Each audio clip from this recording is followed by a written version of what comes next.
Hoy ikaw dyan, Lapus. Magsalamin ka nga. Ano yung sinasabi mo daw na walang pogi sa mga DDS? Tapos yung ex mo daw pumangit nung naging DDS. Yun yung naririnig kong sabi ng mga netizen eh. Ano yung mga pinagsasabi mo na yan?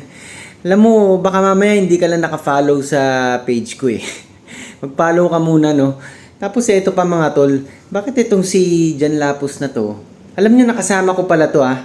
Nakasama ko na to sa Chris TV dati nung nag-guesting ako dyan. Kumanta ako dun tapos ayan nga nakasama ko to.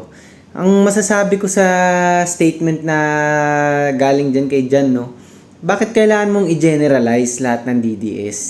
Wala namang ganun eh, di ba? Parang hindi naman tama ata yung isang grupo sasabihin mo na walang pogi. May ganun ba na grupo, di ba?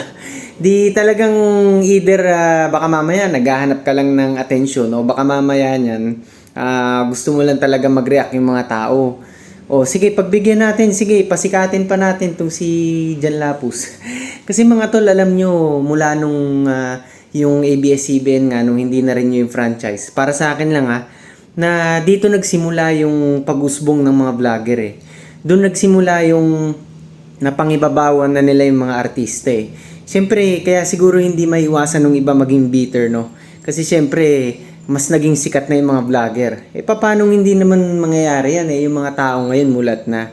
Ayaw na nila ng mga bias na mga story na galing sa mga malalaking mga networks, no? Gusto nila yung nasa mga independent vloggers na kasi talagang unfiltered eh. Kumbaga yung kung ano yung gusto mong ipahayag, yun yung nasasabi mo sa harap ng camera o ng cellphone eh. Tapos directly, syempre na-express mo yun sa mga viewers, no? So yan ang bagong age natin eh. Makaluma na masyado yung magre-rely ka lang sa giant TV network tapos yung papaniwalaan mo lang yung mga one-sided na mga balita, no? So kaya siguro ganyan, naintindihan ko din yung mga artista na nagre-react ng mga statement na bitter patungkol sa mga DDS, ganyan. Alam nyo, yung industriya na yan, dati na tayo nandyan. Kumakanta nga tayo dati, nasa industriya tayo ng music at syempre napasok tayo sa showbiz. At nung mga panahong yun, nalaman ko na sa murang edad yung mga sistema, no? There was a time na isang direktor nga inaya ako magpunta ng Pampanga noon tapos sinakay ako sa kotse niya. And then nung nasa biyahe kami, doon ko talaga na-experience, kauna-unahang experience yung talagang hinipuan niya ako, no? Siyempre, unang beses yun, hindi ako pumalag talaga kasi nabigla lang ako, nashock ako, no? At saka parang naukit sa isipan ko na ano ba tong industriya na to? Ganito ba talaga yung normal dito, no? At sure ako marami pa nangyayaring mga ganun sa mga big names din sa industriya, no? Kumbaga yung mga ganung pagkakataon masasabi mo na talagang kinocross nila yung boundaries ng isang artist eh. Kaya hindi rin ako believe sa lahat ng mga artista na yan eh. Kasi may mga kanya-kanyang storya din yung mga artista na yan eh, 'di ba? Na yung iba nga palaos na ngayon eh kasi natatakpan na ng mga vlogger, 'di ba?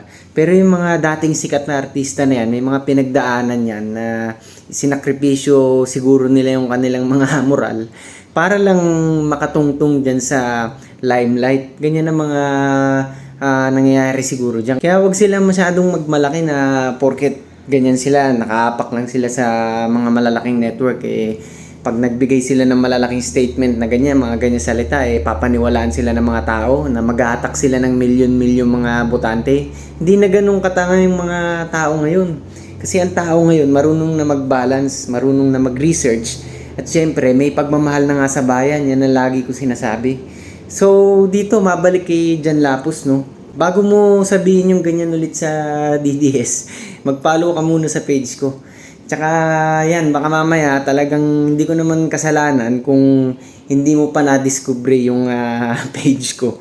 Kaya yan, siguro ngayon hindi mo na masasabing walang pogi sa mga DDS, no? Yan, yung mga DDS dyan, magkomento kayo, taga saan kayo at kung single kayo tulad natin. Siyempre, mga DDS, mga single dyan, siyempre baka mamaya, 'di ba? Marami ding masasarap sa DDS Kaya yan Jan Lapus. Yan maraming masasarap sa DDS. Sinasabi ko sa iyo. Kaya yan mga tol, sana makarating dito kay Jan Lapus tong video na to. Maraming salamat sa inyo. Hanggang sa muli. Pinakasiga sa lahat ng mga siga. Tigasing Noipi.